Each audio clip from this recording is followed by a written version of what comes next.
Well, hello everybody. I was going to do a little shooting today. It's going to bring you guys along. Got an interesting rifle we're shooting today. It is a Winchester Model 94, and this guy is a real old one. The serial number's in the 450,000 range.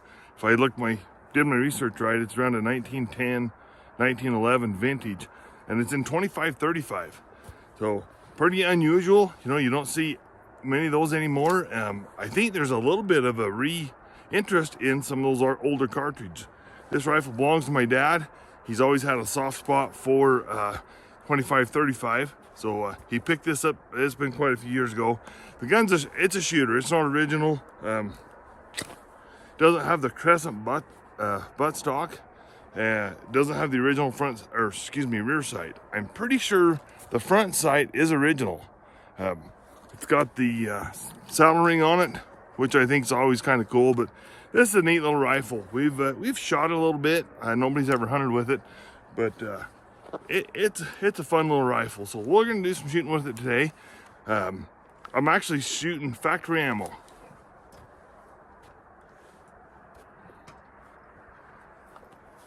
So Winchester still makes factory ammo for this guy. 117 grain bullet. It's going around 2,200 feet per second. I'm not going to chronograph it.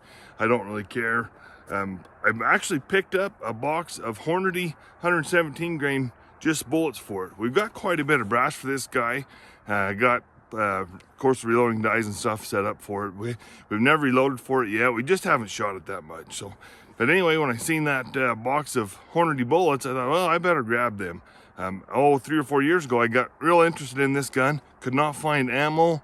Couldn't find bullets, couldn't find anything for it, so kind of moved on to a different project. But stuff seems to be a lot more available right now. So anyway, we're just going to take some shots with it. I've shot it, I think, sight and in-wise, I think it's in pretty good point of impact. So we'll just take some shots with it and see what happens.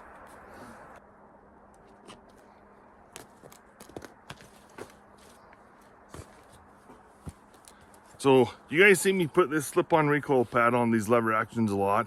Of course, a 25-35, very, very mild recoil. It's not because of recoil, just to give us more length.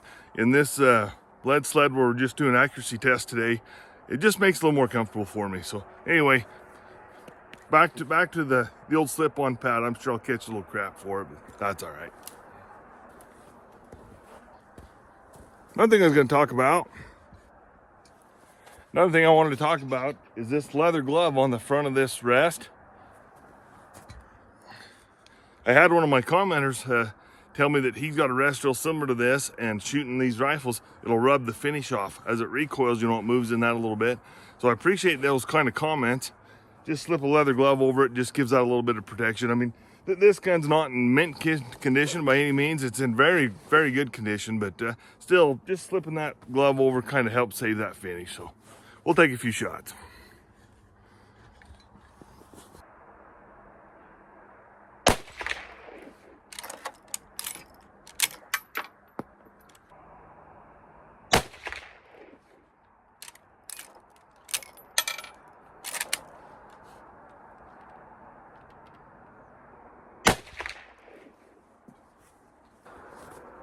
All right, let's go up and have a look at it.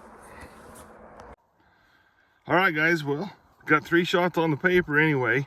So there's 1, 2, 3. I think this is where the gun is probably shooting. I think that's probably a little bit of a loose nut behind the trigger problem, but we're gonna shoot another group with it and see if we can make that any better. All right, we're gonna shoot one more 3-shot group with that. I was gonna point this out, I did a little bit earlier, but the front side on this guy, hopefully you can see that, is stinking tiny.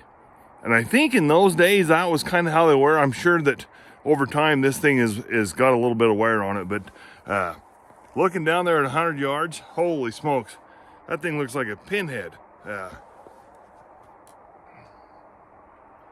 It's kind of interesting how these lever guns have evolved a little bit. I hope you guys seen my Browning 1886 video, but they made that gun really close to original, and the front sight on that thing is super tiny also.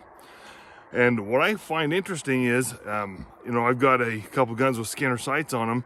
you put a rear peep sight on with a bigger front blade on it, the guns are easier to shoot accurately is what I feel like. This gun's hard for me to shoot. I've shot it a few times, and groups like that are, you know, I mean, hopefully the next one will be a little bit better, but that's pretty common. But those tiny front sights that they did in those days, you know, over evolution here, we've figured out that the bigger the front sight with that bigger, you know, especially on those peep sights, just a little easier to hit with it. So anyway, this gun's super fun. 25-35. I'm kind of surprised, honestly, the difference in recoil between that and a 30-30.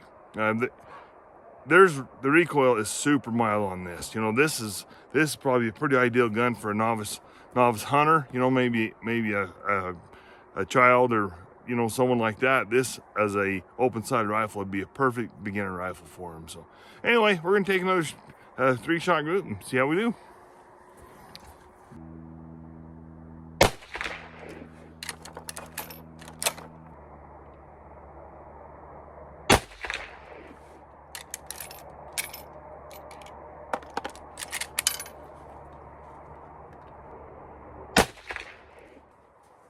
All right, we'll run up there and have a look. All right, guys, well, that's a little better group. I'll show you what you got here. So, got 2 shots right here, pretty close. Third one's right there. So this 5-shot group, we're gonna say this was the loose nut behind the trigger's fault. That's not too bad of a group for a 100-something-year-old gun. You know, I always like to throw the tape measure out here and see what we got. That's about 3.5 inches for 5 shots. Shoot, I think that's okay. All right, guys, I think we're gonna wrap that up today. I didn't do a ton of shooting with it. You know, this old rifle, honestly, as mild the cartridge as the 25-35 is, I don't know if you could wear this gun out. Who knows? You know, we haven't really inspected the barrel on it. I'm shooting 5 out of 6 shots in around 3.5 inches. I think the gun's shooting just fine. Mechanically, the gun functions perfect. Like I say, it's not in perfect condition. It's just a good using rifle.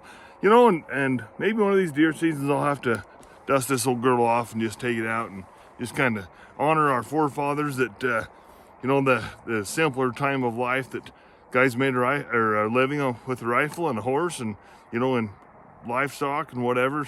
You know, it's a simpler time of life that's pretty well gone now. I'm sure there's some place in the world that still exists.